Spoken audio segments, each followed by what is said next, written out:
તેના લેખક છે વિજુભાઈ વધેકા. એક નાનું ગામ હતું. એમાં બધા લોકો અજર, એટલે કે કાંઈ સાંભળી ન શકે, કાંઈ સમજી ન શકે, કોઈ કાંઈ ચીસવટુને ઓળખી ન શકે અને કોઈ કોઈના નામ પણ ન આવડે. ચોમાસામાં એક માણસના ફળિયા પર દેડકું આવ્યું અને રાવ રાવ બોલવા લાગ્યું. આ ગામમાં કોઈ દિવસ દેડકું ન જોયેલું હતું. તેથી બધા નીરખીને જોવા લાગ્યા અને કહેવા લાગ્યા, શિવરી, આ કયું જનાવર હશે?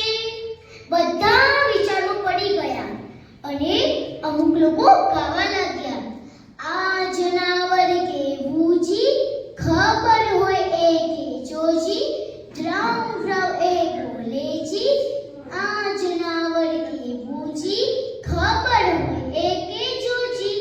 એમ કહ્યું ત્યાં તો એક ભાઈ બોલ્યા, આ તો બગલો હશે, બગલો. ત્યાં તો દેડકું કૂદતા કૂદતા પાસે પહોંચી ગયું અને અમુક લોકો ફરીથી ગાવા લાગ્યા, આ જનાવર કેવું જી, ખબર હોય એ કેજો જી, ડ્રાઉ ડ્રાઉ એ બોલે જી, કૂદમ કૂદ એ ચાલે જી, આ જનાવર કેવું જી, ખબર હોય એ કેજો જી. એમ કહ્યું એક બેન બોલ્યા, આ તો વાંદરો હશે, વાંદરો, વગડામાંથી આવી ચડ્યો હશે.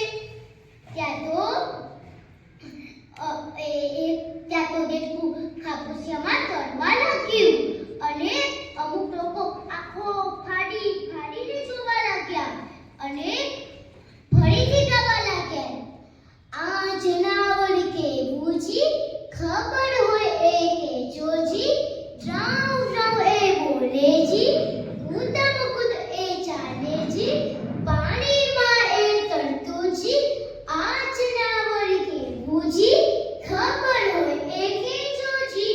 ત્યાં તો એક ભાઈ બોલ્યા, આ તો બગલો હશે, બગલ્યો. ત્યાં તો એક બેન કહે, તમને શી ખબર પડી કે બગલો છે?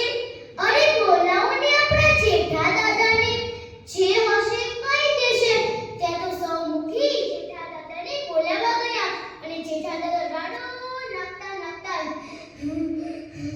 અરે હવે તો કાંઈ શીખો, હું થોડી આમાં રહેવાનો છું, તે તમને મારે કાયમ શીખવાનું પડે. ત્યાં તો જેઠા દાદાએ આ ખબર હાથ લઈ જાય બોલ્યા, ચપટી નાના નાખોજી, એની બરફ કરોજી, ચડે તો ચાલે ચકલી, નહીં તો માનો પોરજી. એમ કહ્યું જેઠા દાદાએ.